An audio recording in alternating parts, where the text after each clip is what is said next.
Olá pessoal, tudo bem com vocês? Espero que sim. Eu sou Andresa, narradora do Lendo Entre Linhas, um canal de audiolivros que já conta com vários títulos em formato de áudio. Mas desejamos trazer muito mais. E para fazer isso acontecer, precisamos da sua ajuda. Que tal ser um apoiador do canal? Você pode fazer uma doação no valor que desejar, através do link ou a chave Pix listados aqui na descrição do vídeo. Sua doação é muito importante para manter o canal ativo e a leitura chegando cada vez mais longe. Contamos com você. Beijão e fiquem com os novos capítulos a seguir.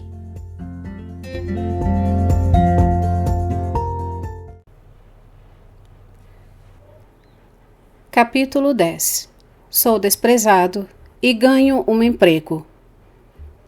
O primeiro ato de Miss Murdstone, depois do enterro de minha mãe, e quando a luz do dia foi de novo admitida livremente na casa, foi avisar a Peggot que fosse embora dentro de um mês. Por mais desgostoso que causasse a Peggot trabalhar em nossa casa nas atuais condições, creio que ela o suportaria por amor a mim e não o trocaria por coisa alguma do mundo. Ela me disse que devíamos nos separar e nos lamentamos com a maior sinceridade. Quanto a mim e ao meu futuro, nenhuma palavra se disse ou um passo se deu. Muito felizes ficariam, posso afirmar, se também me pudessem mandar embora. Um dia me enchi de coragem e indaguei Miss Murdstone sobre quando deveria voltar à escola, e ela respondeu secamente que eu não voltaria mais. Nada mais me foi dito. Eu e Peggot estávamos bastante ansiosos por saber o que pretendiam fazer comigo, mas nem ela nem eu pudemos colher a mínima informação a respeito. Tinha-se operado uma grande mudança na minha situação. Não me exigiam que ficasse mais no salão ao lado deles. Ao contrário, algumas vezes até pediam que eu me retirasse. Podia ficar sempre na companhia de Peggot sem que isso os afligisse. Eu estava, entretanto, aterrado com a ideia de que Miss Murdstone se encarregasse da sequência de minha educação. Vi, porém, depois de certo tempo, que essa crença era infundada e que eu seria muito brevemente abandonado. Tal descoberta não me causou desgosto, talvez pelo estado de indiferença em que me deixara a morte de minha mãe.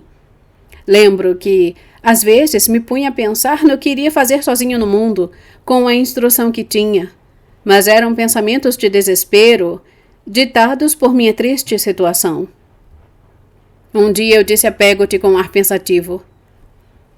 Peggot, Mr. Murdstone nunca me estimou, mas agora creio que me estima ainda menos. E se eu fosse embora, ele ficaria muito satisfeito. Talvez seja devido à sua tristeza, respondeu ela. Não, não é por isso. Se fosse, eu me consolaria.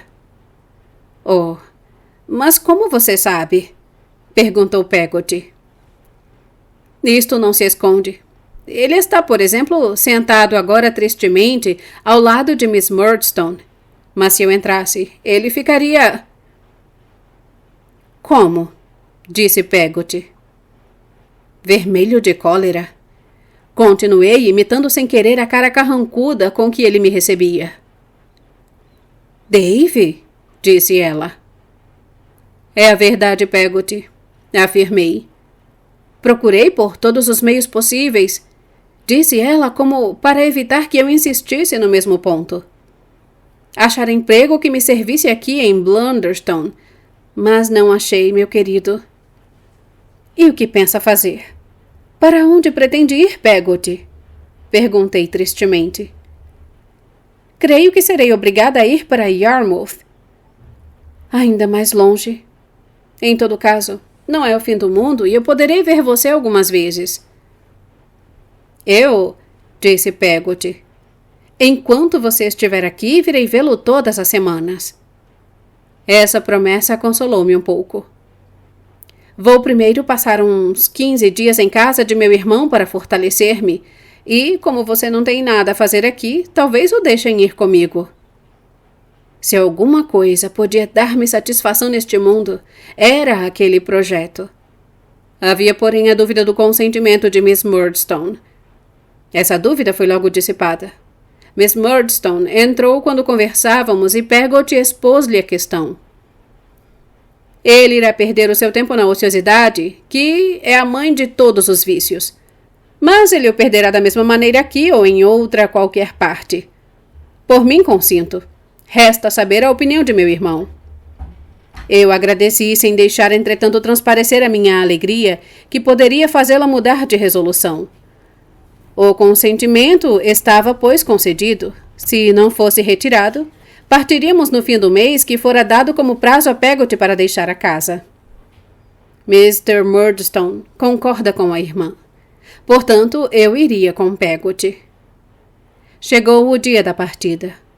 Mr. Barkis veio buscar as malas de Peggotty para levá-las ao carro. Ela estava triste por deixar a casa que habitara tantos anos e onde conhecera os entes que mais amara neste mundo. Minha mãe e eu. De manhã muito cedo foi fazer uma visita ao cemitério. Quando subiu para o carro, chorava. Enfim, partimos ao passo amoroso do cavalo. Mr. Barkis foi de uma atenção extraordinária conosco. Lamentava o meu sofrimento, perguntava se precisávamos de alguma coisa, se estávamos cansados, se estávamos bem. No meio do caminho parou numa estalagem para regalar-nos com uma boa cerveja e carneiro assado. E finalmente chegamos a Yarmouth. Mr. Peggotty e Ham nos esperavam. Receberam-nos com a maior alegria e apertaram afetuosamente a mão de Mr. Barkis, que estava todo atrapalhado. Pegaram as malas de Peggotty e íamos a caminho quando Barkis fez-me sinal que queria falar-me. Voltei a ter com ele. Tudo vai bem? Murmurou ele. Olhei para ele sem compreender e disse: Hã? Tudo vai bem e graças ao Senhor? Continuou. Sou seu amigo. Tudo vai bem. E deu-me um aperto de mão. Eu nada compreendia e seguimos nosso caminho. Mr. Peggotty, Ham, Peggotty e eu. Quando tínhamos andado um pouco, Peggotty perguntou-me o que Barkis me dissera e eu respondi que me dissera que tudo ia bem. Ele foi bastante ousado afirmando isso, mas pouco importa, disse ela. Dave, querido, que diria você se eu pensasse em casar-me? Que você continuaria a amar-me como sempre. Com a admiração de todos, ela parou para me abraçar e protestar sua amizade por mim. E o que diria, meu menino, se eu quisesse me casar com ele? Com Mr. Barkis? Sim. Parece-me que seria uma boa coisa, porque assim teria carro para ir ver-me todas as semanas. Você tem espírito, continuou ela. É nisso que penso há um mês. Penso que é melhor trabalhar na própria casa do que na casa de estranhos. Com isso não me conformaria. Depois, ficaria mais perto do túmulo de minha querida amiga e poderia vê-lo quando quisesse, e mesmo ser enterrada junto dela quando morresse. Nunca pensaria nisso, porém, se não fosse do gosto do meu querido Dave. Olhe-me, Peggotty, respondi. Veja como estou contente. E, com efeito, eu desejava o seu casamento. Pois bem, querido, tenho pensado nisto sob todos os pontos de vista e espero não me arrepender. Pretendo falar a meu irmão, mas, por enquanto, guardemos o segredo conosco. Chegamos à casa de Mr. Peggotty. Ela não havia mudado. Mistress Gummidge estava em pé na porta como se não tivesse saído desde a minha última visita. Percorri toda a casa. Não vi Emilinha e perguntei onde ela estava. Na escola, respondeu Mr. Peggotty.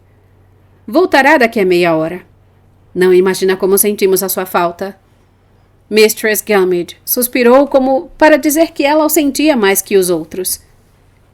Achei a casa menos encantadora que outrora, talvez porque Emilinha não estivesse lá. Não me contive. Sabia o caminho por onde ela viria e tomei por ele para ir ao seu encontro. Ao fim de algum tempo de marcha, percebi alguém que se dirigia em sentido contrário e reconheci Emilinha.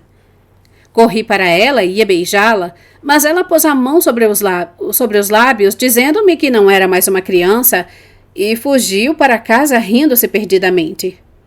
Parecia divertir-se em contrariar-me, o que muito me espantava. A mesa estava posta. Ela, porém, não veio sentar-se ao pé de mim como outrora. Mr. Peggotty perguntou-lhe por que tapava o rosto com os cabelos, e ela só respondeu com um sorriso. É um gatinho, disse Mr. Peggotty, acariciando-a docemente. Sim, exclamou Ham. Sim, Mr. David, ela é um gatinho. E olhava rindo com uma mistura de admiração e contentamento que o tornava vermelho como uma cereja. O fato é que todos satisfaziam a mínima vontade de Emilinha, que se tornava com isso um tanto rebelde e voluntariosa, sem deixar de ser, contudo, muito terna e afetiva. Um dia, fazendo Mr. Peggotty alusão à perda que eu tinha sofrido, os seus olhos encheram-se de lágrimas e me fitou com tanta bondade que me enterneceu. Ah, disse Mr. Peggotty, acariciando os cabelos de Emilinha. Também ela é uma órfã. Virou-se para Ham e deu-lhe um vigoroso soco no largo peito. Eis aqui outro órfão. E não vê o senhor como vivem satisfeitos? Bendito, Mr. David! Exclamou Ham com entusiasmo. Urra! Emilinha se levantava para beijá-lo. E como vai o seu amigo? Perguntou Mr. Peggotty. Steerforth? Isso mesmo? É esse o nome, gritou ele para Ham. Eu sabia que era uma coisa assim. Mas o senhor dizia que era Rutherford, disse Ham. Não estava muito errado. Se ele não é rude, é forte, o que dá no mesmo. Mas como vai ele? Estava bem quando deixei Mr. Peggotty. Eis um amigo. Aquilo é que é um amigo, exclamou ele. E tem uma bela aparência, acrescentei. Sem dúvida, e um ar decidido, prosseguiu Mr. Peggotty. É justamente o seu caráter, tornei. Valente como um leão e franco como a própria franqueza. Penso que deve ser também muito inteligente, não é, Mr. David? Sim, respondi. Ele sabe tudo. O senhor não imagina como é inteligente. Aquilo é que é um amigo, repetiu Mr. Peggotty. Não lhe dá trabalho, continuei. Basta olhar uma lição para logo saber. Joga barra melhor do que ninguém. Nas damas, nem se fala. Expressa-se bem, facilmente. Só o senhor vendo. É generoso e tão bom que é impossível dizer-se dele todo o bem que merece. Falava assim de meu amigo quando, olhando para Emilinha, que estava debruçada na mesa, a vi tão atenta, tão vermelha, com os olhos tão brilhantes, em suma, tão linda, que parei para grande espanto de todos, e todos se puseram a olhá-la e começaram a rir. Emília está como eu, disse Peggotty, com muita vontade de vê-lo. Emilinha, vendo que todos a olhavam, fugiu e só apareceu na hora de dormir. Eu ocupava o mesmo leito que outrora, e passava mais ou menos a mesma vida, apenas com uma diferença. Emilinha não era mais a mesma para mim. Tratava-me com menos liberdade. Não passeava tanto comigo. As ocasiões em que eu mais me aproximava dela eram quando ela fazia seus trabalhos de agulha. Sentava-me ao seu lado e lia alguma coisa, sempre muito prolongada, só pelo prazer de sua companhia. Na tarde seguinte, ao dia que chegamos, Mr. Barkis apareceu trazendo um embrulho de laranjas. Lá estava algum tempo sem quase falar, e saiu deixando as laranjas. Ham foi ao encalço e voltou com a declaração de que as frutas eram para Peggotty. Depois disso vinha quase todas as tardes, trazendo um presente qualquer que deixava sem nunca dizer para quem era. Barkis fazia corte a seu modo. Quase nunca falava. Mesmo quando passeava na praia com Peggotty, limitava-se a perguntar de vez em quando se ela estava boa. Depois que ele se ia embora, Peggotty abria seus pensamentos e nós todos nos divertíamos às custas deles, menos Mistress Gummidge, que com aquilo se lembrava sempre do marido, assim como do tempo em que eles eram moços e fortes. O fim da minha visita estava próximo, quando fomos avisados de que Peggotty e Barkis iam fazer um passeio e que eu e Emilinha devíamos acompanhá-los. No outro dia, muito cedo, ele apareceu com seu carro para levar o objeto de suas afeições a tal passeio. Peggotty estava vestida de luto como sempre, mas Barkis, todo elegante, trajava terno novo e azul. O alfaiate tinha lhe feito tudo por medidas muito maiores. As mãos quase sumiam nas mangas, o colete vinha até a nuca e os botões eram os maiores que existiam. E eu o olhava como um modelo de elegância. Quando saímos, vi Mr. Peggotty com um sapato velho na mão, pedindo a Mistress Gummidge que o jogasse atrás de nós a fim de que fôssemos felizes na jornada. Ela não queria ceder ao pedido e só o fez quando Peggotty gritou do carro que precisaria sim atirar o sapato. Ela acabou fazendo, mas no meio de uma porção de lamúrias. Seguimos caminho.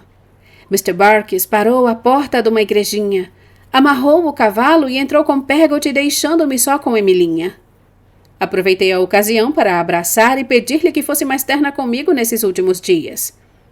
Ela disse que sim e permitiu até que eu a beijasse. Animado com isso, fiz-lhe as maiores promessas de amor e jurei matar alguém que porventura algum dia pretendesse seu amor. Ela ria e chamava-me de tolo, e seu riso era tão claro que eu nem me importava com aquele epíteto. Barkis e Peggotty saíram enfim da igreja e continuamos o nosso passeio. Em caminho, ele me perguntou maliciosamente: que nome eu escrevi aquele dia em meu carro? Clara Peggotty, respondi. E agora, que nome deveria escrever se tivesse como? Clara Peggotty, foi ainda minha resposta. Clara Peggotty Barkis, exclamou com uma gargalhada. Numa palavra, haviam casado. Peggotty tinha resolvido que tudo se fizesse sem barulho. Ficou um tanto acanhada de ver Barkis anunciar assim o casamento, mas, em breve, voltou ao seu contentamento, abraçando-me e dizendo que estava muito contente por ter acabado aquela história. Paramos em uma estalagem, onde éramos esperados com um jantar que transcorreu na maior alegria. Depois do jantar, passeamos. Peggotty parecia estar muito à vontade, sem dar grande importância ao fato de se ter casado naquele dia. Barkis não quis passear e ficou filosoficamente fumando seu cachimbo enquanto esperava o chá. Depois, tomamos de novo o carro para voltarmos. Fizemos uma boa viagem. A noite estava magnífica. Mr. Barkis não parecia absolutamente um noivo em dias de núpcias. Não tinha nenhum jeito para isso. Chegamos enfim à casa de Mr. Peggotty, onde Barkis nos deixou, a Emilinha e a mim, e seguiu para sua residência com Mistress Barkis. Senti então pela primeira vez que tinha perdido Peggotty. Consolei-me, porém, com a ideia de que ia ficar junto de Emilinha. Mr. Peggotty e Ham viam perfeitamente o que se passava em mim e, com provas de amizade e carinho, procuravam afastar os meus tristes pensamentos. Emilinha veio sentar-se comigo durante a ceia. Como houvesse maré alta nessa noite, Mr. Peggotty e Ham saíram para pescar e eu fiquei só com Emilinha e Mistress Gummidge, o que muito me orgulhou. Levei a noite toda sonhando combates com animais ferozes que vinham atacar a casa, os quais eu matava com o maior sangue frio. Amanheceu. Peggotty já estava à minha espera para levar-me a passar em sua casa esse meu último dia de folga. Despedi-me de Emilinha e de todos e fui para a nova residência de minha querida amiga. Era uma casa muito modesta, mas limpa e arrumada. Havia um quarto para mim que ficaria, como declarou Peggotty, sempre pronto, como se eu devesse morar sempre nele. Passei o dia em companhia dela e de Barkis. No dia seguinte de manhã levaram-me no carro. Tão meu conhecido, até a porta de Mr. Murdstone, onde eu desci. Eles voltaram, deixando-me só naquela casa onde eu não tinha agora ninguém que me amasse. Comecei a viver então um dos períodos mais tristes de minha existência. Passava os dias isolado, sem uma pessoa com quem trocar uma palavra. Não consentiam que entretivesse relações com ninguém. Não era maltratado, mas inteiramente desprezado. Não me permitiam que visitasse pessoa alguma. Minha tristeza só era interrompida pelas visitas semanais que vinha fazer-me Peggotty. A não ser isso, só tinha os meus livros que me faziam, aliás, excelente companhia e eram o meu único consolo.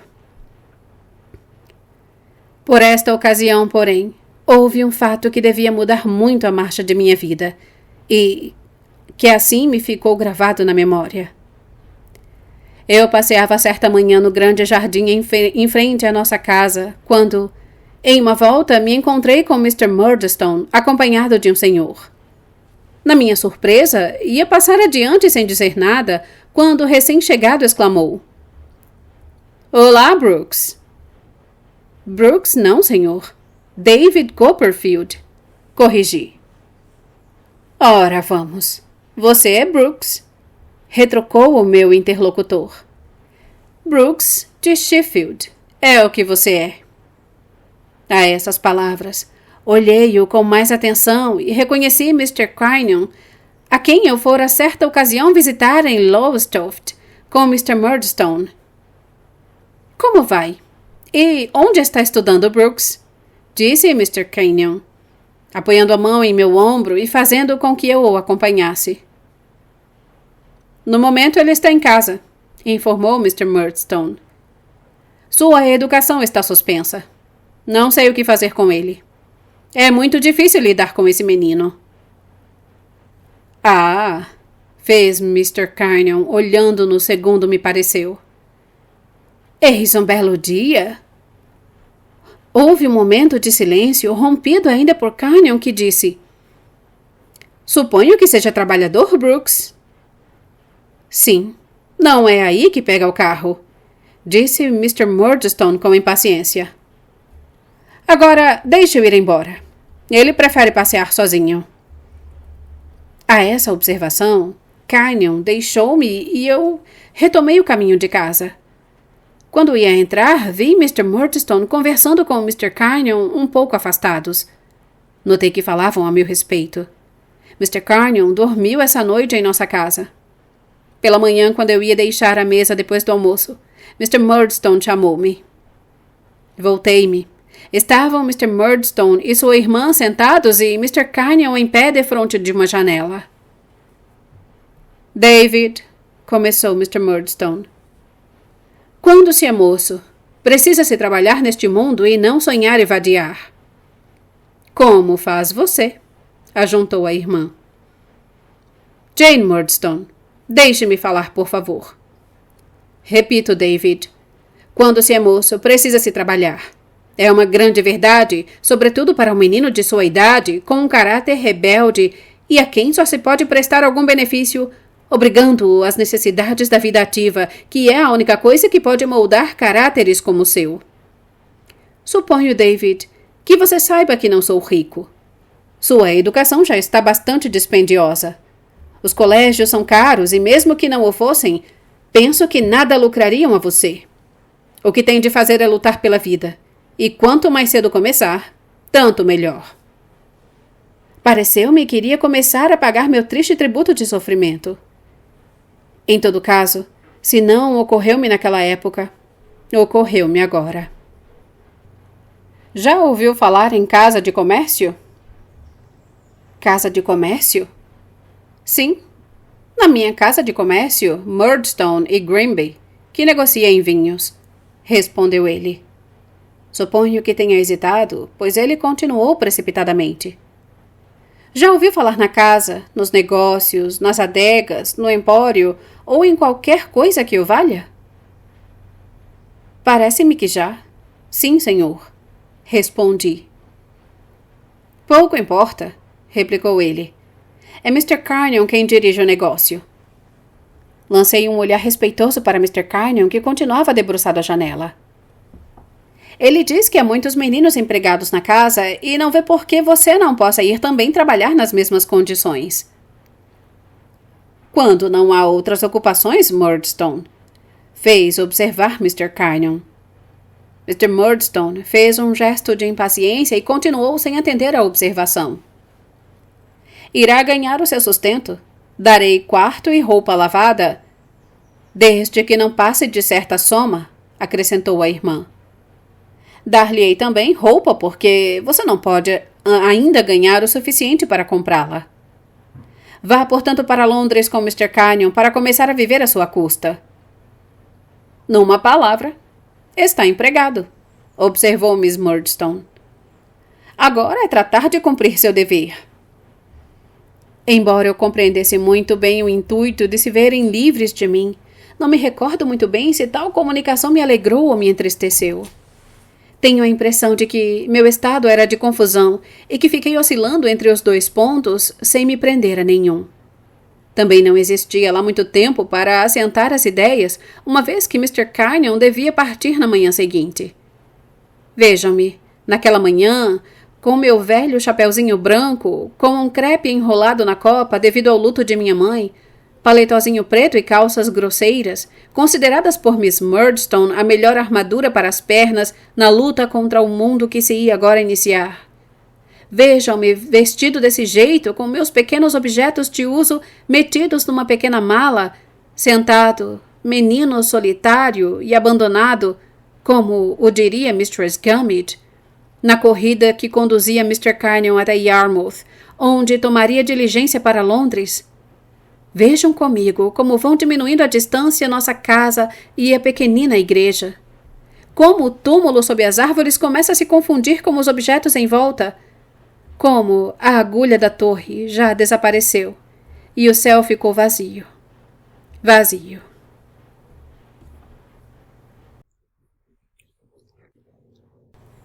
Capítulo 11. Começo a viver por minha conta, o que não me agrada lá muito. Hoje conheço demais o mundo para me admirar do que me aconteceu. Mesmo assim, não posso deixar de me surpreender com a facilidade com que fui abandonado numa idade tão tenra. Parece extraordinário que ninguém tivesse tido o mínimo gesto em favor de uma criança como eu, tão inteligente, observadora, esperta, independente, delicada e tão cedo ferida física e espiritualmente. Mas assim foi, e eis-me, aos 10 anos de idade, feito um pequeno operário a serviço de Murdstone e Grimby. Os armazéns de Murdstone e Grimby estavam situados em Blackfriars, à margem do rio. Modernos melhoramentos transformaram o lugar, mas naquele tempo ocupavam a última casa de uma rua estreita que terminava para a banda do rio numa pequenina escada onde atracavam as embarcações. Era um velho casarão com um cais próprio, onde havia água nas marés altas e lama nas marés baixas e completamente infestado de ratos. Suas salas, sujas de poeira e fumaça, provavelmente havia uma centena de anos.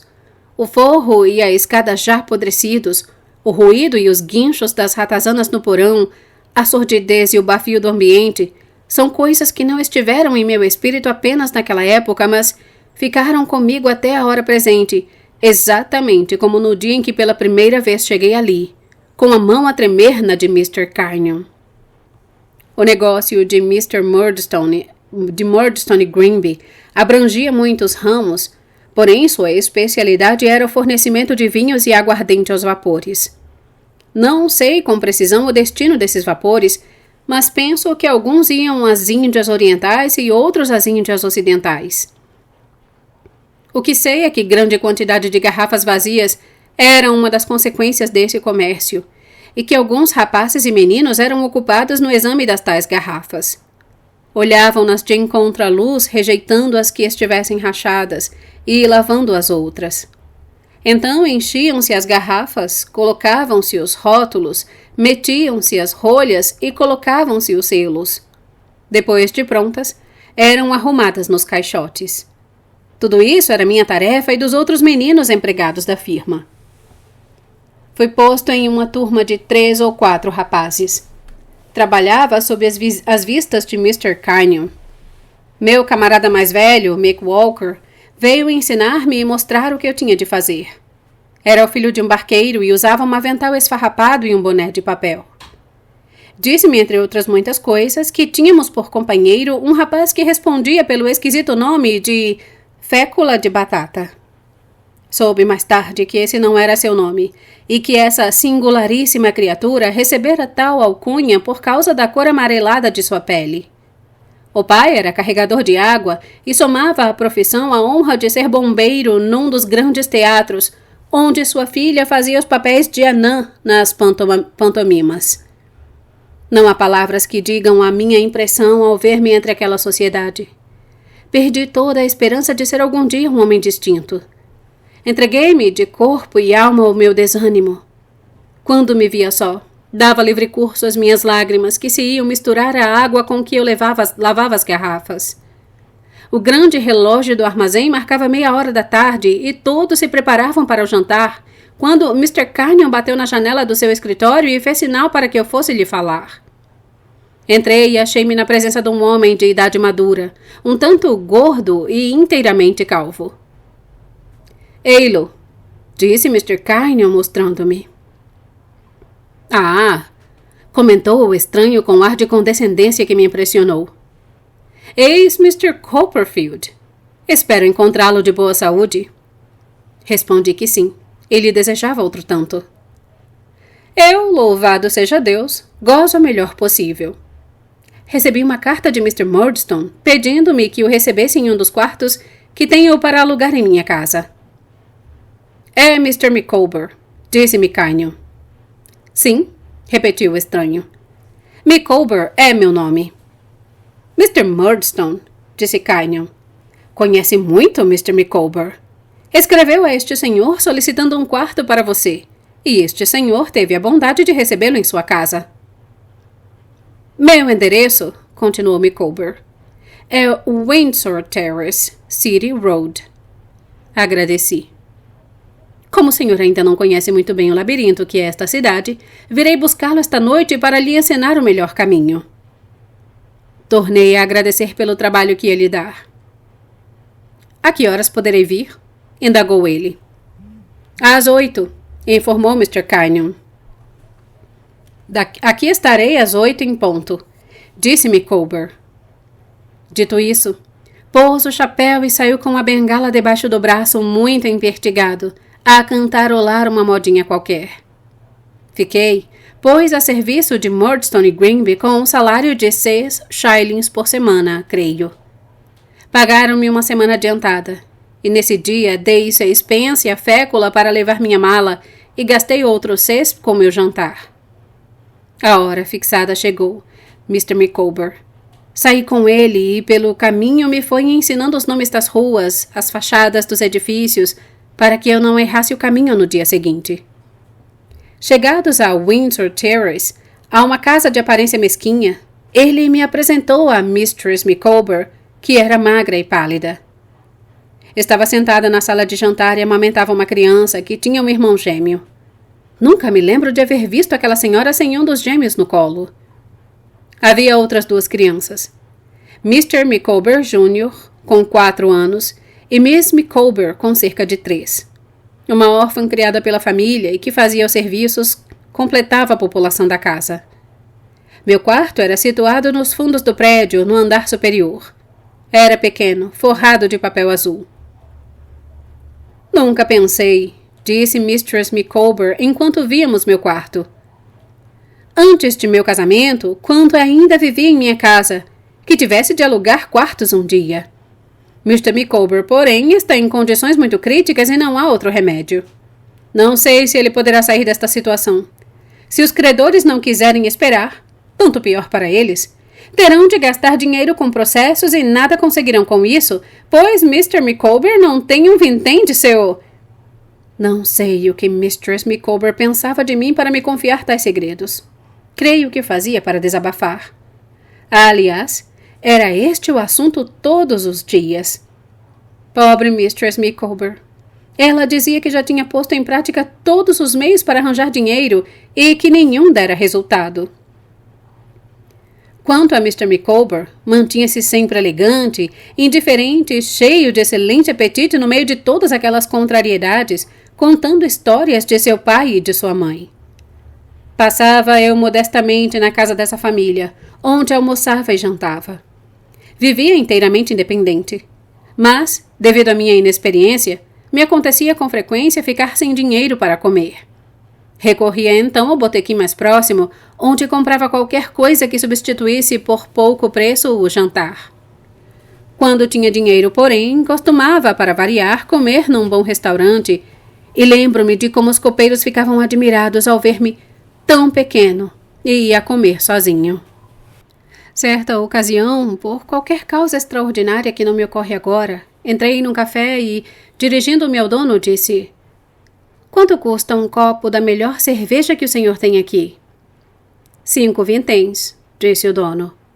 "É o preço da verdadeira cerveja de primeira qualidade." "Está bem", respondi tirando meu dinheiro. "Traga um copo da verdadeira cerveja de primeira qualidade e que espume bem."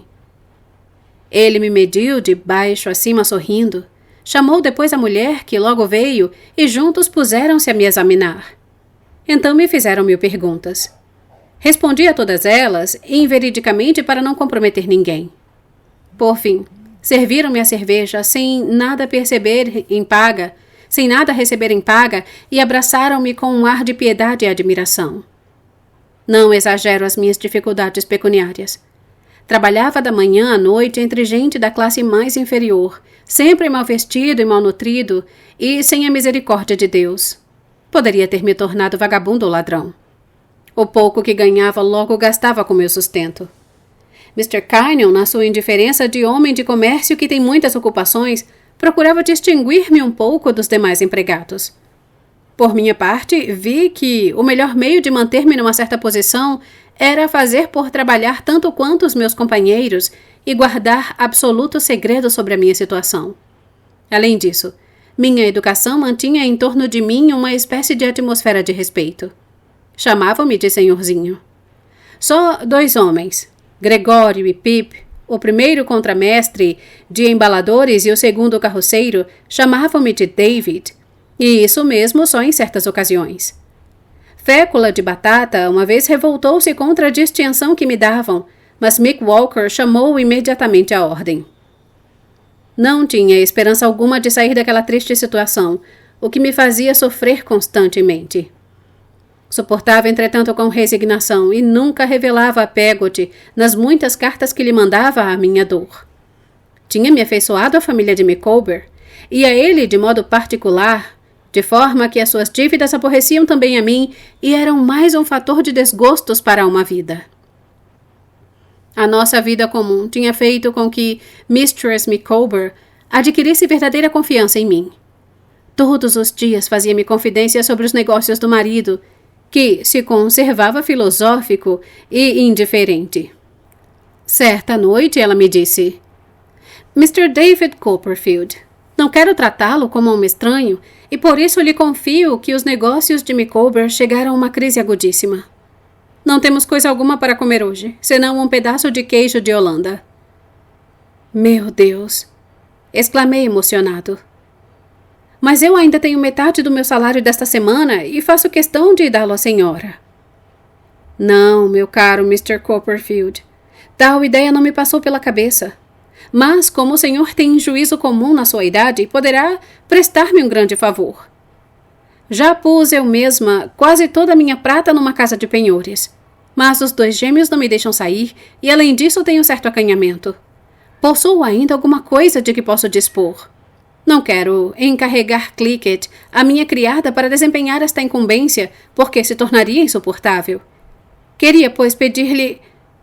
Compreendi o que queria e pus-me logo à sua disposição. Comecei então a levar todos os dias antes de ir para o trabalho os objetos que me eram entregues à casa de penhores. Levei primeiro os livros de Mr. Micawber. Vendia-os a um regatão que vivia sempre embriagado e todo escalavrado em consequência de bebedeiras. Fiquei muito conhecido também na casa de penhores, onde era considerado e tratado como um freguês. Chegou, enfim, o desfecho da crise a que aludira Mistress Micawber. Os credores, já impacientes, vinham para sua porta dizendo os maiores desaforos e fazendo toda a sorte de ameaças. Seu marido, afinal, foi preso certa manhã e conduzido a King's Bench Prison, em Borough, onde eram encerrados os devedores insoláveis. Fiquei profundamente penalizado, embora ele não parecesse dar lá muita importância ao caso. Tinha eu de ir vê-lo no próximo domingo e jantar com ele na sua cela. Ensinaram-me o caminho até a prisão, onde eu deveria colher novas informações com o carcereiro. Cheguei ao destino e lembrei-me, ao avistar o carcereiro, da história de Roderick Random. Mr. Micawber esperava-me perto do seu cárcere e recebeu-me entre lágrimas e lastimações. Depois pediu-me emprestado um shilling e cessou de chorar, como que consolado pelo dinheiro que lhe dei, voltando à sua habitual alegria. Sentamo-nos para jantar. Daí a pouco chegou o companheiro de quarto de Mr. Micawber, que também ia participar da nossa refeição. Micawber mandou-me aos aposentos do Capitão Hopkins, que ficavam ao pavimento superior, a fim de cumprimentá-lo e pedir-lhe talheres para o nosso jantar. Fui e encontrei o capitão conversando com a mulher e 2 filhas. Impressionou-me a falta de asseio e a desordem que reinavam naqueles aposentos. Ele atendeu muito amavelmente a meu pedido, emprestando-me um garfo e uma faca, e pediu-me que retribuísse os cumprimentos a Mr. Micawber. Voltei a reunir-me a meus companheiros. Depois do jantar, regressei à casa, onde dei contas da minha visita a Mistress Micawber. Ela se desfez em pranto.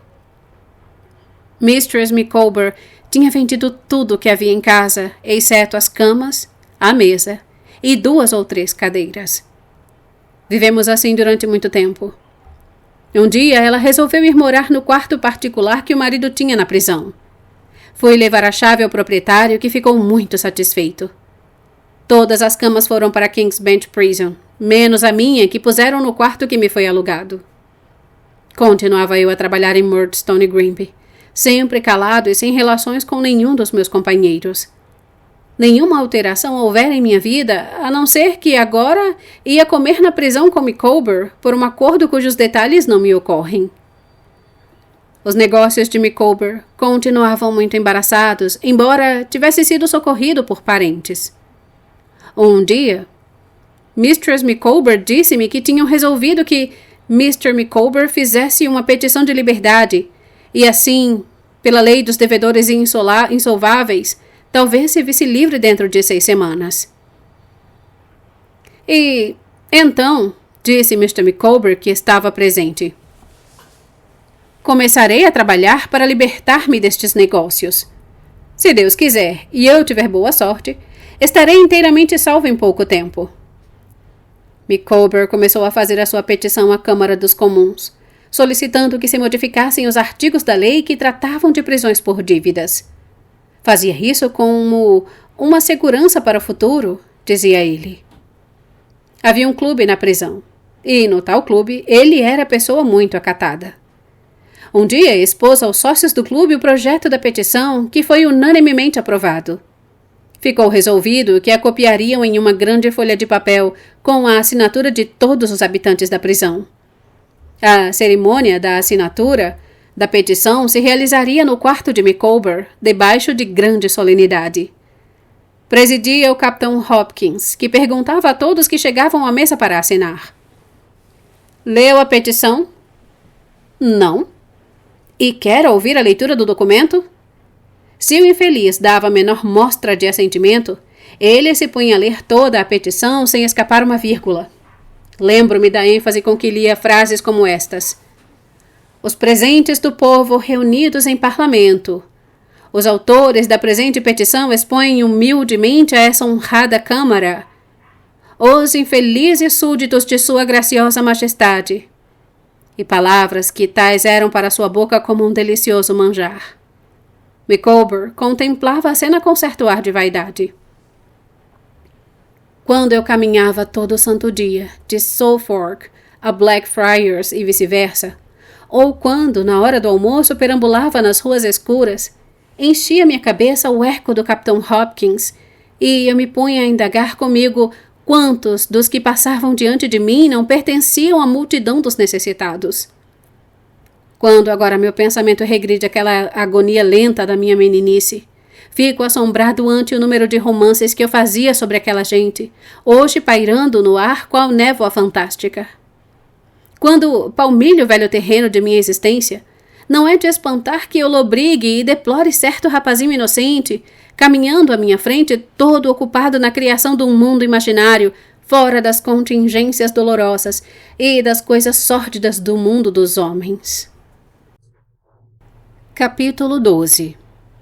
Não me agradando a vida por conta própria, tomo uma grande resolução. Finalmente a petição de Micawber foi atendida, e sua liberdade ordenada em virtude da lei dos devedores insolváveis. Minha alegria foi imensa. Os credores não foram muito implacáveis.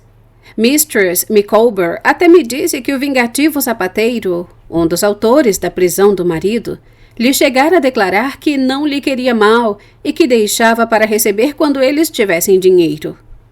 Micawber ainda teve de voltar um dia à prisão a fim de satisfazer algumas custas da justiça e preencher certas formalidades. O clube recebeu-o com júbilo e fez uma reunião em honra à sua pessoa, enquanto Mistress Micawber e eu tomávamos uma merenda à parte, rodeados dos meninos adormecidos. Proponho a Mr. Copperfield, disse ela, que bebamos um copo de cerveja à memória de papai e mamãe. Mamãe morreu antes de começarem as dificuldades de Mr. Micawber, ou pelo menos antes que elas tivessem se tornado sérias. Meu pai viveu bastante para servir de fiador por muitas vezes a Mr. Micawber e morreu pranteando por todos os amigos. Mistress Micawber balançou a cabeça e derramou uma lágrima de piedade filial sobre aquele dos gêmeos que coincidia estar no seu colo. Achei a ocasião favorável e perguntei-lhe o que pretendia fazer agora que Mr. Micawber estava livre da prisão e de dificuldades. Minha família, informou-me, é de opinião que Micawber faria bem em deixar Londres e ir empregar sua atividade na província. Pensam que as grandes qualidades administrativas de meu marido podem ser aproveitadas e, como eles têm grande influência em Plymouth, querem que vá para lá. Mr. Micawber é homem de muito talento, de forma que em pouco tempo subirá. A senhora irá também? Perguntei. Os acontecimentos últimos e talvez as libações tinham excitado muito os nervos de Mistress Micawber. Ela desatou a chorar e respondeu-me. Não abandonarei nunca meu marido. Apesar de todos os seus defeitos, é um homem excelente a quem de modo algum abandonaria. É inútil fazer-me tal pergunta. Elevava cada vez mais a voz e acabou gritando de tal modo que eu, apavorado, corri à sala onde estava reunido o clube. Mr. Micawber presidia a sessão e cantava em coro com os seus colegas esta quadrinha. Eia, Dobbin, Dobbin, olá? Eia, Dobbin, venha cá, venha cá. Eu interrompi para avisar que Mistress Micawber estava num estado alarmante. Ele, ao ouvir isso, desandou a chorar e seguiu-me para ver a mulher. Seus bolsos estavam cheios de cabeças e caudas de camarão. Emma, meu anjo! Exclamou, precipitando-se para ela. Que tem você? Nunca o abandonarei, Micawber. Querida, disse Micawber, abraçando-a. Estou inteiramente certo disso. É o pai de meus filhos, o esposo de minha mocidade. Nunca, nunca o abandonarei, continuava ela, debatendo-se nos braços de Micawber.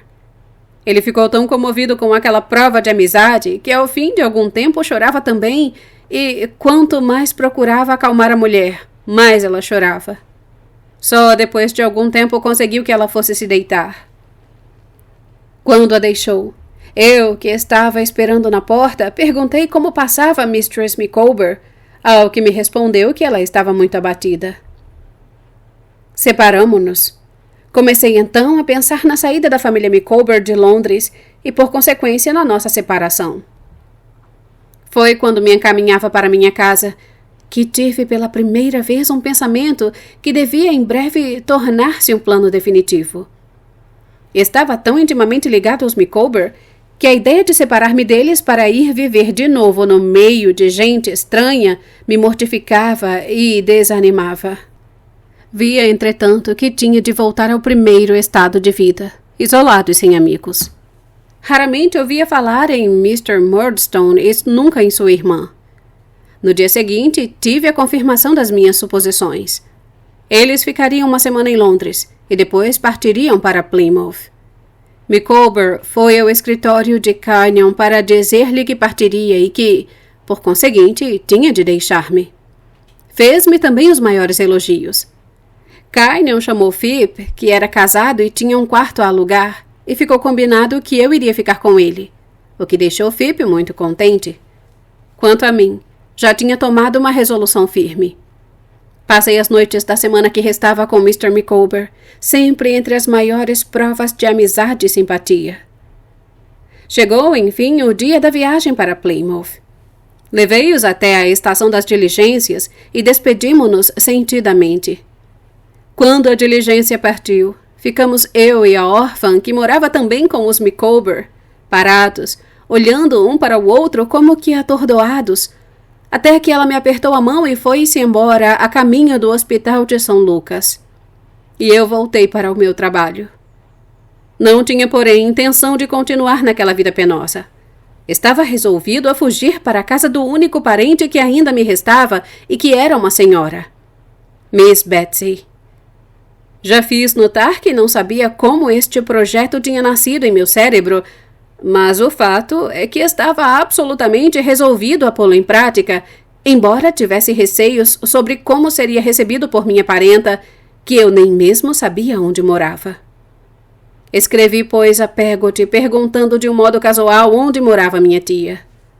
Pedi-lhe também que me emprestasse meio guinéu, dizendo que explicaria depois o motivo que me obrigava a contrair aquela dívida. A resposta de Peggotty não se fez esperar, e foi, como sempre, cheia da mais afetuosa ternura. Incluiu o meio guinéu, e grande foi o meu receio de que ela tivesse tido muita dificuldade em retirá-lo da burra de Mr. Barkis, dizendo-me que Miss Betsy residia para as bandas de Dover, mas que não tinha certeza se era mesmo em Dover, em Heath, Sandgate ou Folkestone. Um de meus companheiros, contudo, informou-me de que esses lugares eram todos um perto do outro, e com esses dados resolvi partir no fim da semana. Sendo uma criaturinha bastante honesta e não querendo deixar nome sujo na firma Murdstone e Grimby, decidi ficar até a noite de sábado e sair sem receber o salário da semana seguinte. Eis a razão expressa por que solicitei a Peggotty o meio guinéu, com que enfrentaria as despesas da viagem. Assim, quando chegou a noite de sábado e todos esperavam nos armazéns a hora do pagamento, e Phipp, o carroceiro, que andava sempre na frente dos outros, já se dirigia à caixa, apertei a mão de Mick Walker e lhe pedi que avisasse a Mr. Kynion que eu fora levar minha mala à casa de Phipp. Depois, despedindo-me ainda de fécula de batata, parti. Minha mensagem tinha ficado no meu antigo quarto. Fiz um letreiro para minha mala nos seguintes termos: Mr. David Dover.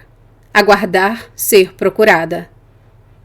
Então saí em busca de alguém que a transportasse até a estação das diligências. Junto do obelisco da rua dos Blackfriars, encontrei um rapaz de pernas muito compridas que guiava um carrinho puxado por um burro.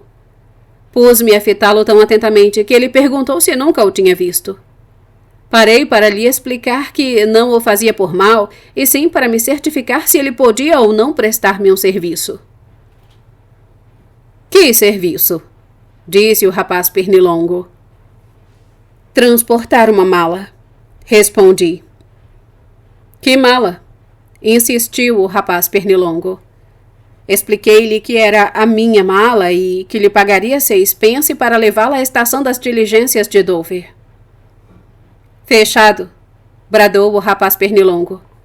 E pulando para o carro, que não passava de um estrado de madeira sobre rodas, imprimiu-lhe tal velocidade que só a muito custo pude acompanhar o burro. Os modos do rapaz eram para se desconfiar. principalmente certa mania de mastigar uma palha enquanto me falava. Em vista, porém, do combinado, subimos e entreguei-lhe a mala que foi colocada no carro. Quanto ao letreiro, receoso de que meu senhorio soubesse para onde me dirigia, resolvi conservá-lo comigo e só pregá-lo fora de sua vista. Nesse intuito, disse ao rapaz que parasse 1 minuto no fim da rua King's Bench Prison. Apenas pronunciei essas palavras, ele disparou como se o carro, a mala, o burro, tudo, em suma, houvesse enlouquecido, e eu, para acompanhá-lo sem perdê-lo de vista, quase perdi a respiração. Como eu tivesse muito excitado e ofegante, deixei cair o meio-guinéu ao tirar o endereço do bolso. Então, para maior segurança, meti-o na boca. Embora minhas mãos tremessem a valer, acabava de colocar o letreiro ao meu inteiro agrado quando recebi do rapaz pernilongo um soco por baixo do queixo tão violento que fez minha moeda saltar da boca para as mãos dele. Vamos à polícia, seu ladrãozinho. Vamos à polícia. Devolva meu dinheiro, por favor, disse eu cheio de medo. E deixe-me em paz. Como? Continuou o rapaz, segurando-me pela gola do casaco e fazendo horrível careta. Um caso de polícia, não é? Prepara-se para escapulir, hã? Vamos à polícia e prove que tudo isso é seu. Dei-me a mala e o dinheiro, supliquei banhado em lágrimas. O rapaz repetiu ainda, vamos à polícia, e me foi empurrando violentamente para perto do burro, como se houvesse alguma afinidade entre o animal e um juiz de instrução. De repente, porém, mudou de ideia. Pulou para o carro, sentou-se em minha mala, exclamando que iria só à polícia, e disparou mais rápido do que nunca. Corri atrás dele, mas não pude agarrá-lo, nem o faria se pudesse. Escapei de ser atropelado pelo menos 20 vezes em meia milha. Afinal, o perdi de vista, depois de muito correr, caindo e levantando, completamente desnorteado. E, receoso de que Londres inteira àquela hora já andasse no meu encalço, deixei o rapaz ir-se com a mala e o dinheiro e me pus a caminho de Greenwich, que me informaram ficar na estrada de Dover, à procura de minha tia Miss Betsy. Chorava amargamente e ia pouco melhor vestido do que naquela noite em que minha chegada a este mundo causou a essa mesmíssima tia tanta contrariedade. Capítulo 13. Consequências da minha resolução. Acho que tinha qualquer vaga ideia de correr todo o percurso até Dover, quando renunciei à perseguição do rapaz da carroça e do burro para tomar o caminho de Greenwich. Em todo caso, minhas ilusões desapareceram cedo e fui forçado a parar na estrada de Kent, próximo a um terraço onde havia um tanque com uma estátua ao centro, soprando numa concha seca. Aí me sentei junto à porta, fatigado com os últimos esforços, e tão sufocado que nem podia chorar a minha mala e o meio-guinéu. Anoitecera. Enquanto estava ali repousando, ouvi os relógios baterem 10 horas. Atravessávamos o verão e fazia calor. Pouco depois retomei o caminho de Greenwich. Não tive sequer por um momento a ideia de retroceder. Não sei mesmo se uma avalanche me impediria de caminhar sempre avante. Mas a exiguidade dos meus recursos, pois tinha apenas 3 pence no bolso, me preocupava bastante. Comecei a imaginar um pequeno necrológio de jornal anunciando que me haviam encontrado morto na estrada e caminhava tristemente quando passei perto de uma loja com o informe de que ali se comprava vestuário dos 2 sexos, trapos e ossos. O dono dessa loja estava à porta fumando cachimbo. Havia grande porção de roupas suspensas do teto. A experiência que eu adquirira em casa de Mistress Micawber sugeriu-me uma ideia. Desviei-me um pouco, despi o meu colete, enrolei-o e voltei a oferecê-lo ao homem. Tenho, senhor, este colete para lhe vender. Servirá? Mr. Dolloby, pois este era o nome do letreiro, acendeu mais uma vela, examinou o objeto cuidadosamente e perguntou: Que preço pretende por este colete? Oh, repliquei. O senhor sabe melhor do que eu. Não posso vender e comprar ao mesmo tempo? Faça o seu preço. 18 pence. Serve? Propus timidamente. Mr. Dolloby enrolou o objeto e entregou-mo. Já prejudicaria minha família dando-lhe 9 pence. A declaração desagradou-me. Que direito tinha eu de pedir a Mr. Dolloby que prejudicasse sua família em favor de um estranho? Minhas necessidades eram, entretanto, tamanhas que declarei aceitar os 9 pence se isso lhe conviesse. Ele concordou rosnando. Dei-lhe boa noite e saí da loja com mais 9 pence e sem o meu colete. Mas, abotoando o paletó, isso não se percebia. Na verdade, eu estava prevendo que o casaco teria a sorte do colete e que eu seria bem feliz se chegasse a Dover com minhas calças e camisa. Tal perspectiva, porém, não me preocupava muito, salvo a impressão de que a estrada era longa e a lembrança de que o homem do burro me maltratara não tivesse mais um sentimento muito vivo da dificuldade de minha situação, quando me vi com mais 9 pence no bolso. Já tinha feito um projeto para passar a noite. Meu plano era deitar-me junto ao muro de meu antigo internato, no canto onde havia outrora um depósito de ferro. A vizinhança de meus antigos camaradas já seria um consolo. O dia havia sido áspero, e eu já estava bem cansado quando cheguei à altura de Blackheath. Custei um pouco a descobrir a casa, mas achei logo o depósito de ferro onde me deitei depois de olhar as janelas. O sono tomou depressa conta de mim, como teria acontecido a outras criaturas abandonadas como eu. Sonhei que repousava no meu leito da escola, junto aos meus camaradas, até que acordei com o nome de Steerforth na boca e olhando espantado as estrelas que em cima brilhavam. Quando me lembrei onde estava tão fora de horas, senti-me amedrontado e, sem saber porquê, levantei-me e pus-me a andar. Mas as estrelas esmoreciam e um ligeiro clarão no céu anunciava a madrugada. Isso animou-me e, como estava fatigado, tornei a deitar e a dormir, já então sentindo o frio penetrante. Afinal, os raios do sol e o sino do colégio despertaram-me.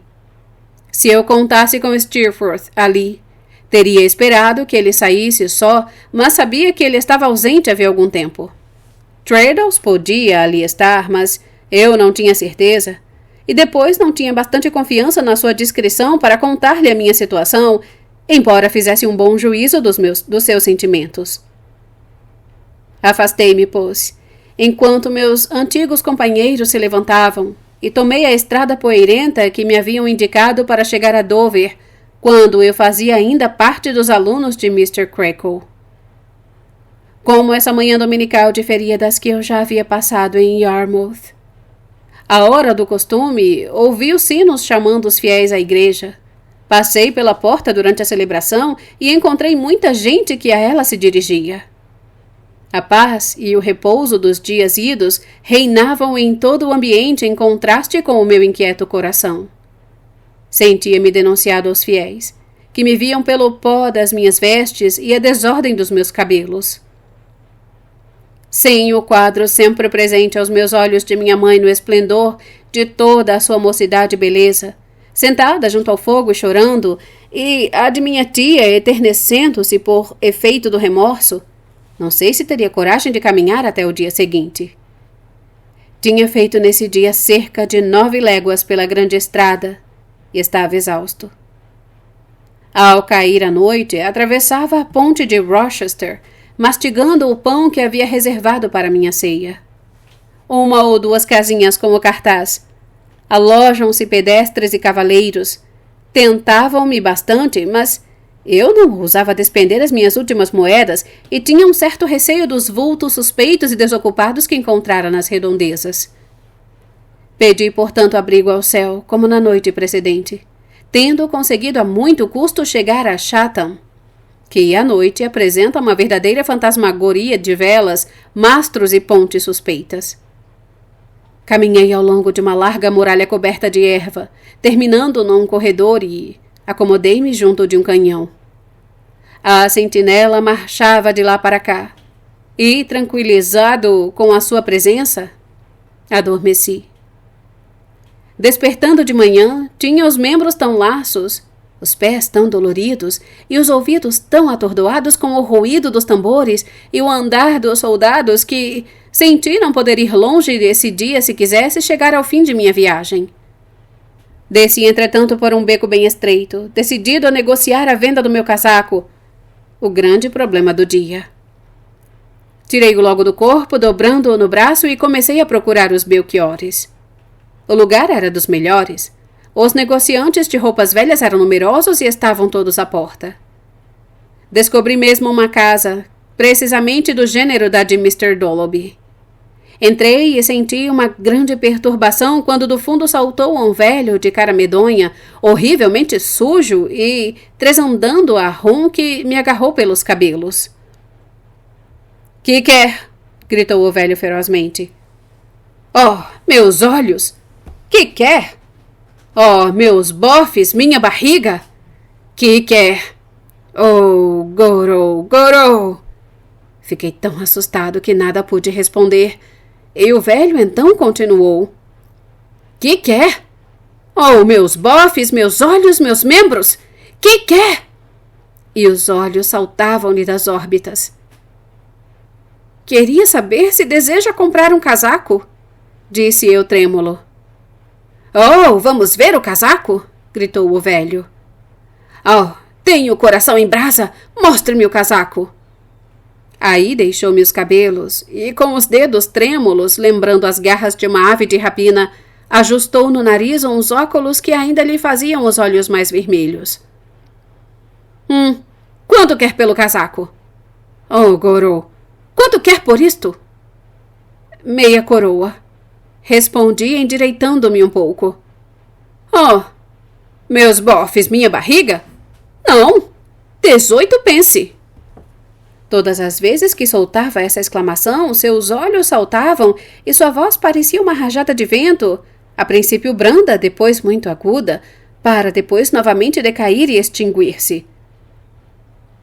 Bem, disse eu, satisfeito por terminar o negócio.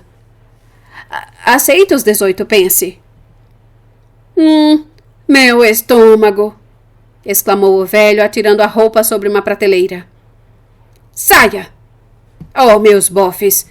Saia da loja! Não peça dinheiro! Vamos fazer uma troca, menino. Espantei-me, mas pedi-lhe humildemente o dinheiro de que precisava. Ele, porém, pôs-me na rua, e eu tive de esperar fora o meu dinheiro que não veio mais.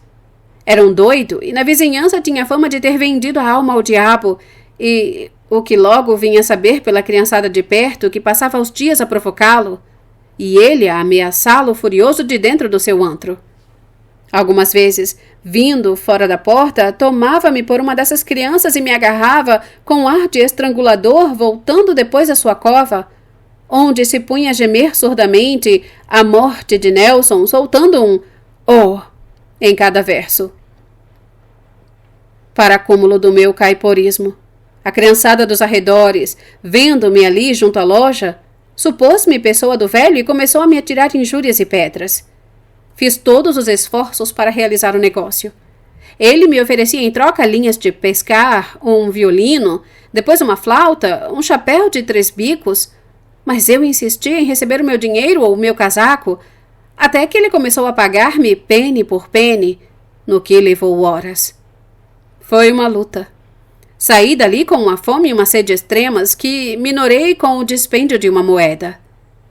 Encontrei um abrigo para a noite junto a outro depósito de ferro, onde dormi profundamente depois de banhar meus pés doloridos num riacho que corria perto.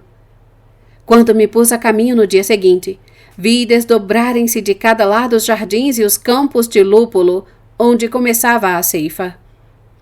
A beleza dos campos me seduzia, e decidi que passaria a noite próxima num desses montes de lúpulo. Encontrei nesse dia pelo caminho alguns miseráveis que queriam deter-me à força e que me apedrejavam quando não os atendia. Lembro-me principalmente de um sujeito, caldeireiro ambulante, ao que parecia. Uma mulher o acompanhava e ele olhou-me com tal ferocidade e gritou-me com tal violência que parei. Venha cá quando se chama, gritou-me o caldeireiro. Ou então morre logo. Resolvi aproximar-me e, examinando-os, percebi que a mulher tinha sinal de um golpe na cabeça. Onde vai? Disse o caldeireiro, agarrando-me pelo peito da camisa. Vou a Dover, informei. De onde vem? Perguntou-me, apertando-me mais a camisa. De Londres, respondi. E que faz aqui? Não é um gato-ninho. Não, disse mais que depressa. Ah, não quer confessar? Mas um não e eu quebro essa sua cabeça. Você tem aí o preço de um pote de cerveja? Eu quero esse dinheiro. Estava quase cedendo quando percebi um gesto que me recomendava resistir. Era da mulher que, com um movimento de lábios, me dizia: Não. Sou muito pobre e não tenho nenhum dinheiro. Que quer dizer isto? Tornou ele com um gesto mais feroz. Senhor, balbuciei. Replicou o caldeireiro. Por que usa ao pescoço o lenço de seda do meu irmão? Tire isso e me dê. Então, sem mais aquela, arrancou-me o lenço jogando-o à mulher. Esta teve um acesso de riso, como se tomasse a história por uma pilhéria, e jogando-me o lenço de volta, fez com os lábios outro movimento tão breve como o primeiro, dando-me a entender. Vá! Mas antes que eu pudesse obedecer, o homem arrebatou-me das mãos o lenço com tal brutalidade que eu voei como uma pena. Após tê-lo enrolado no próprio pescoço, virou-se para a mulher e, como um palavrão, lhe deu um murro que a deixou esticada no solo. Jamais hei de esquecer aquela mulher estendida no chão duro, com o gorro fora da cabeça e os cabelos inteiramente brancos espalhados no pó. Nem a cena que vi quando, já a certa distância, me virei para trás. Ela sentada à beira da estrada a enxugar o sangue do rosto com um canto do chale, enquanto ele se punha em marcha, prosseguindo a jornada interrompida. Essa aventura impressionou-me tanto que, quando mais adiante avistava ao longe caminhantes com o mesmo aspecto, voltava sobre meus passos e procurava ocultar-me, o que me fez atrasar a viagem. Mas em todas essas dificuldades, alentava-me a imagem da minha mãe. Era minha companhia nos campos de lúpulo quando me estendia para dormir. Era-o em todas as fases. Enfim, dessa viagem. Quando finalmente cheguei aos áridos areais que cercavam Dover, essa imagem ainda me acompanhava e ainda quando pus enfim os pés na cidade 6 dias após minha evasão. Mas, coisa estranha. Quando aí cheguei com a minha triste figura, a visão se apagou e eu me sentia então mais só, sem coragem e abatido. Perguntei primeiro aos barqueiros se alguém conhecia minha tia e recebi respostas contraditórias. Os cocheiros do fiacre e os negociantes davam-me as mesmas respostas disparatadas, algumas delas desatenciosas e pouco respeitadoras, talvez devido ao meu aspecto. Sentia-me mais abandonado do que durante a viagem, não me restando uma só moeda nem nada mais para vender. Tinha gastado a manhã nessa pesquisa e sentara-me nos degraus de uma casa de aluguel numa esquina da praça do mercado, refletindo se devia tomar o caminho dos arrabaldes de que me falara Peggot, quando um cocheiro passando com seu carro deixou cair uma peça do arreio de seus animais. Apanhei-a e a entreguei, e a boa figura do dono encorajou-me a renovar-lhe a pergunta que eu já fazia desanimado. Se conhecia o endereço de Miss Trotwood. Trotwood? Vejamos. Lembro-me desse nome. Uma senhora velha? Sim, mais ou menos, respondi. Um pouco magra e dura? Sim, é provável. Que traz sempre uma bolsa meio vazia. Uma senhora um tanto brusca e de poucas amizades? O coração palpitava-me a combinação desses sinais. Pois olhe, se seguir por ali, apontava com o chicote, e for sempre marchando para diante até encontrar umas casas que dão para o mar, com certeza ali lhe darão notícias dela. Mas ela não lhe dará grande coisa. Tome sempre um penny por via das dúvidas. Aceitei agradecido e comprei um pedaço de pão que fui comendo em direção ao caminho indicado. Andei bastante antes de chegar às casas designadas, mas enfim as avistei e entrei num pequeno bazar para saber onde morava Miss Trotwood.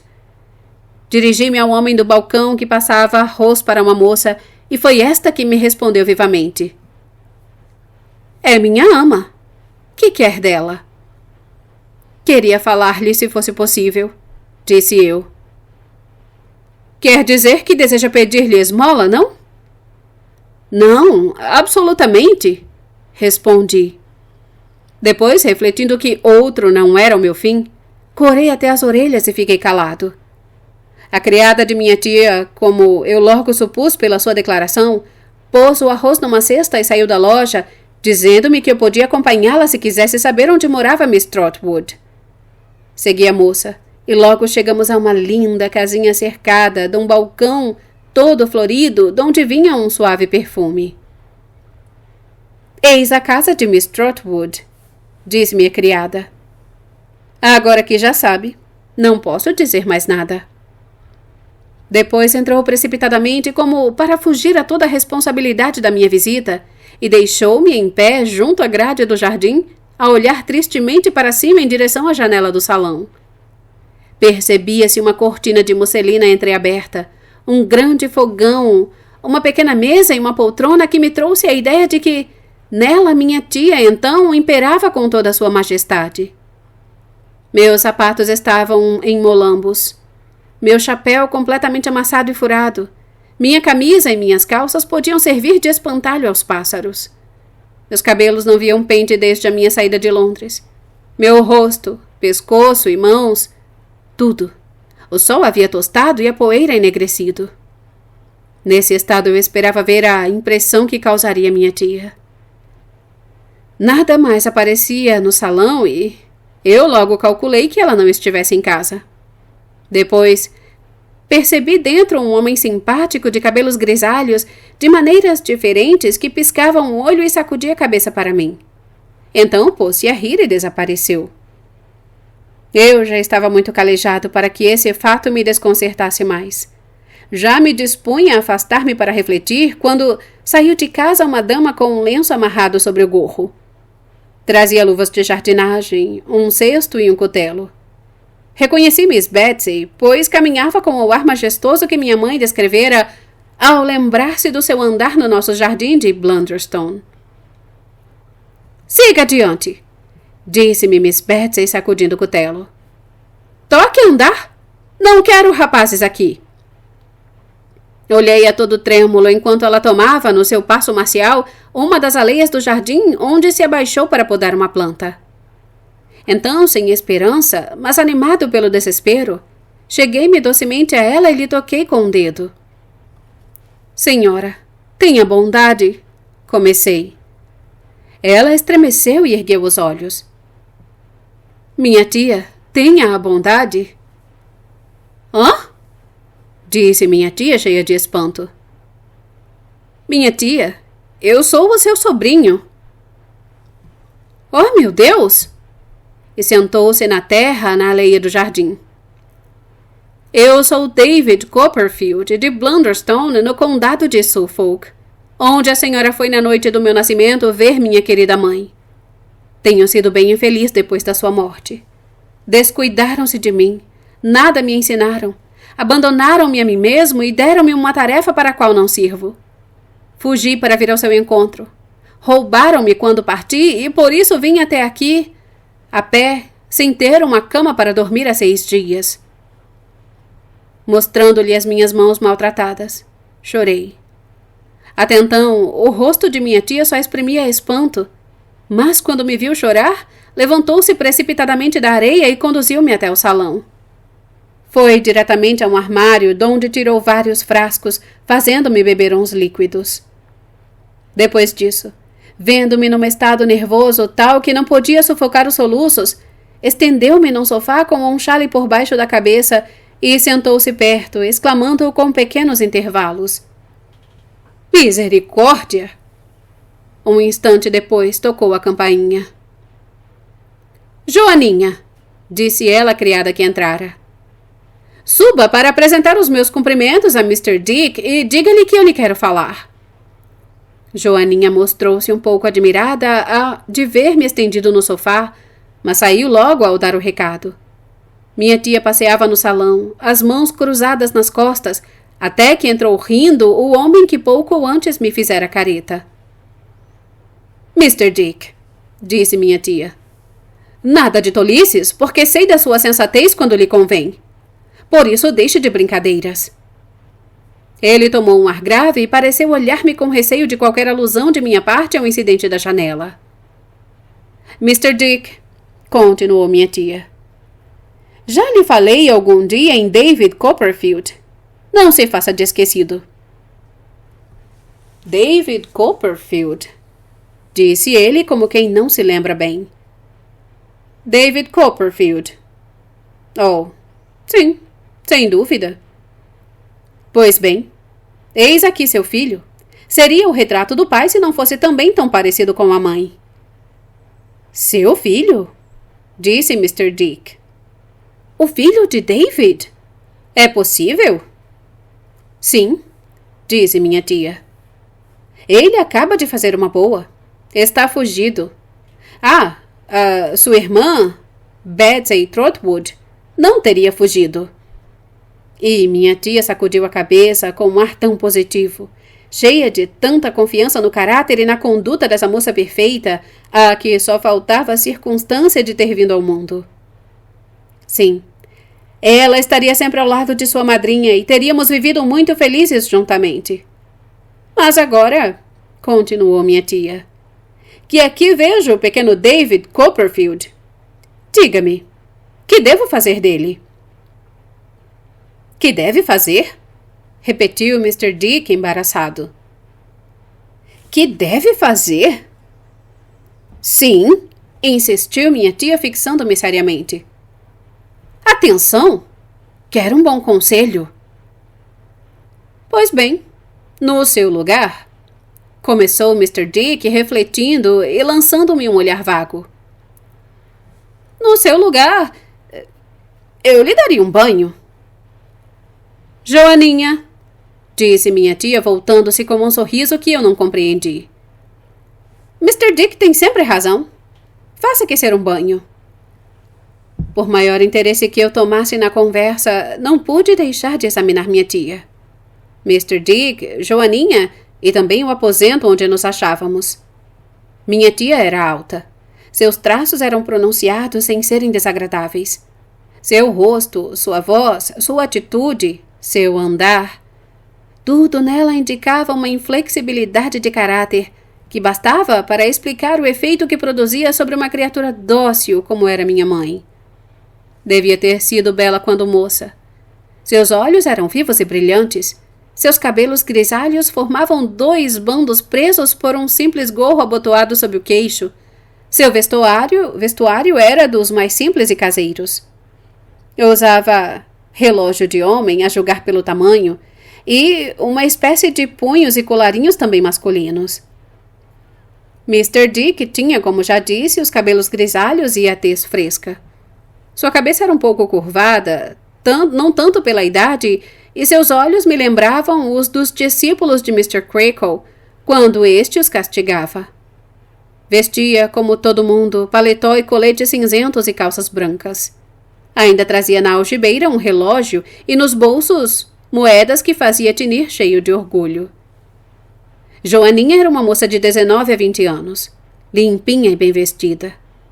Embora minhas observações não pudessem se estender muito, logo verifiquei que ela fazia parte de uma série de protegidas que minha tia tomara a seu serviço, expressamente para educá-las no horror ao casamento, o que fazia com que elas sempre se casassem com o moço da padaria. O aposento era bem cuidado como as pessoas. Sinto ainda hoje o ar embalsamado pelas flores que ali se respirava.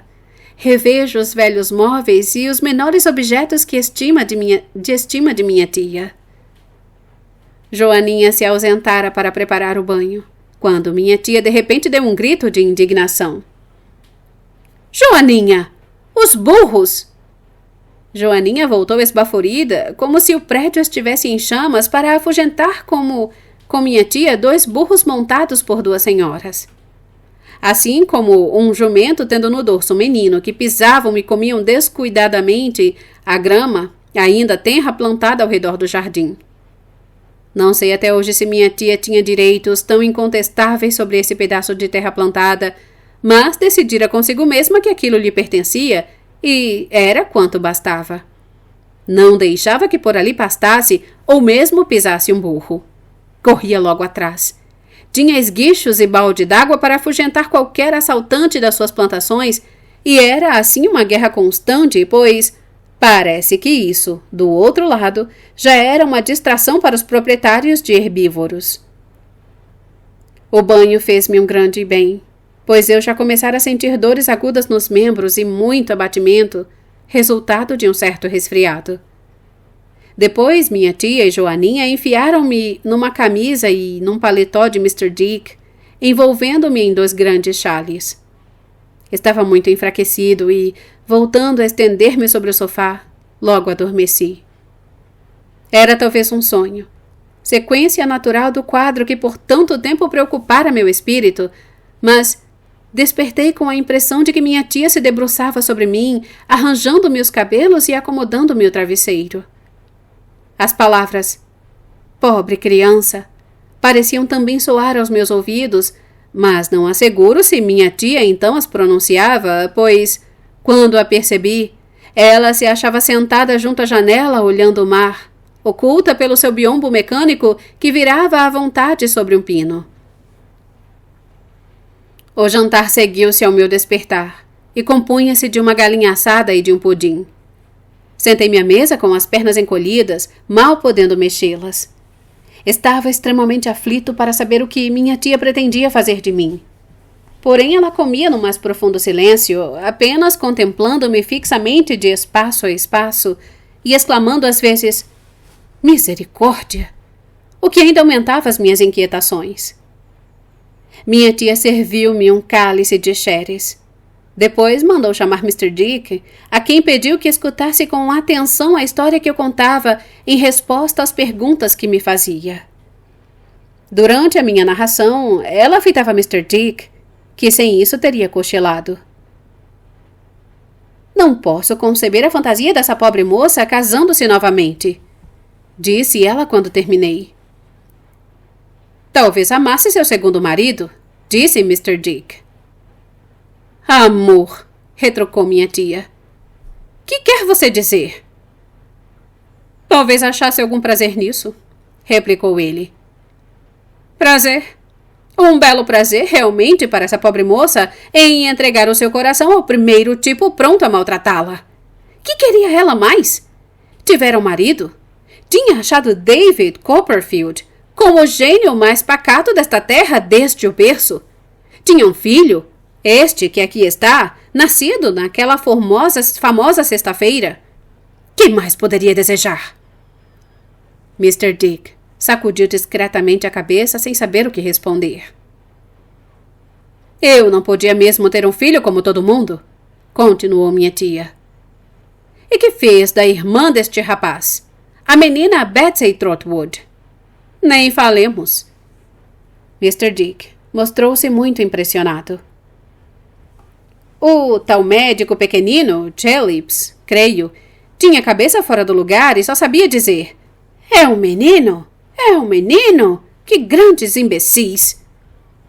A vivacidade de expressão de minha tia perturbou-nos intensamente. "E depois, como se já não tivesse feito grande mal à irmã dessa criança, Betsy Trotwood", continuou ela, "torna a casar-se com um criminoso, murderer, ou coisa que o valha, para infelicitar o filho. Era preciso que ela fosse muito ingênua para não prever o que sucederia, e que seu filho haveria de errar um dia pela terra como um vagabundo." Mr. Dick considerou-me um momento, como para verificar se eu correspondia à apreciação. "E depois temos ainda aquela mulher com um nome bárbaro", disse minha tia. "Essa tal de Peggotty, que por sua vez se casa, como se já não conhecesse os inconvenientes do casamento. Já espero", prosseguiu minha tia, abanando a cabeça. Que o marido dela seja dessa espécie que figura nos jornais, sempre disposto a surrá-la sem dó nem piedade. Custa-me suportar tais ataques contra minha ama e vê-la objeto de tais insinuações. Observei a minha tia, que ela se enganava, que Peggot era uma boa mulher e a criada mais fiel e dedicada que se pudesse desejar, que sempre me quisera carinhosamente e a minha mãe também, que sustentara a cabeça desta nos seus derradeiros momentos e lhe recebera o último beijo. A lembrança das duas pessoas que mais me haviam amado embargava minha voz e pus-me a soluçar. Está bem, disse minha tia.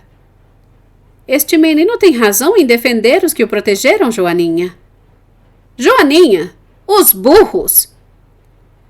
Creio que sem esses malfadados burros que voltavam a tosar o gramado, já teríamos a essa altura nos compreendido. Minha tia colocara a mão em meu ombro e, sentindo-me encorajado por tal gesto de aprovação, já estava pronto para abraçá-la e lhe implorar proteção. Mas a interrupção e a desordem que lançou no seu espírito a aparição de novos burros deteve-me por um momento. Minha tia declarou com indignação a Mr. Dick que seu partido estava tomado e resolvera recorrer às leis do país, devendo chamar aos tribunais os donos de todos os burros de Dover. Esse acesso durou-lhe até a hora do chá. Após a refeição, sentamo-nos junto à janela com o intuito, segundo revelara o semblante de minha tia, de observar de longe novos animais incursores. Quando anoiteceu, Joaninha trouxe as velas, cerrou as cortinas e colocou na mesa um tabuleiro de damas. Agora, Mr. Dick, disse-lhe a minha tia, tenho nova consulta a lhe fazer. Olhe este menino. O filho de David. Precisamente. Que faria agora dele? Do filho de David? Sim, confirmou minha tia. Do filho de David? Ora, disse Mr. Dick, metia-o na cama. Joaninha, exclamou minha tia, Mr. Dick sempre tem razão. Se a cama está pronta, vamos deitá-lo. Joaninha declarou que a cama estava pronta e me fizeram subir. A única circunstância que me deu novas esperanças foi ter minha tia estranhado um forte odor que nos chegava ao nariz e a declaração de Joaninha de haver queimado minha velha camisa. Não havia outras roupas no quarto além das que eu trazia no corpo. E quando minha tia saiu do aposento, prevenindo-me que apagasse a vela dentro de 5 minutos, fechou por fora a porta à chave. Pensando nisso, considerei que minha tia, não me conhecendo, supusesse que eu tinha o hábito de fugir, e por isso tomasse precauções. Meu quarto era confortável, situado no alto da casa, e dava para o mar, que a lua então clareava. Depois de rezar, tendo-se apagado meu coto de vela, lembro-me que me pus à janela a contemplar o meu destino, ou como se esperasse ver descer do céu pelos raios da lua minha mãe com seu filhinho para me olhar, como quando vi pela última vez seu doce semblante. Lembro-me ainda de que o sentimento solene que enchia meu coração quando voltei os olhos desse espetáculo cedeu à sensação de reconhecimento e repouso que me inspirava a vista do leito cercado de cortinas brancas, assim como me lembro do prazer em que nele me estendi. Pensava em todos os lugares solitários onde me havia deitado ao relento, e pedia a Deus a graça de não mais me deixar sem abrigo, nem esquecer os que não possuíam teto para se abrigar. Lembro-me como depois me senti, pouco a pouco, ir mergulhando nessa estrada de luz, que estendia sobre o mar uma glória melancólica em direção ao mundo dos sonhos.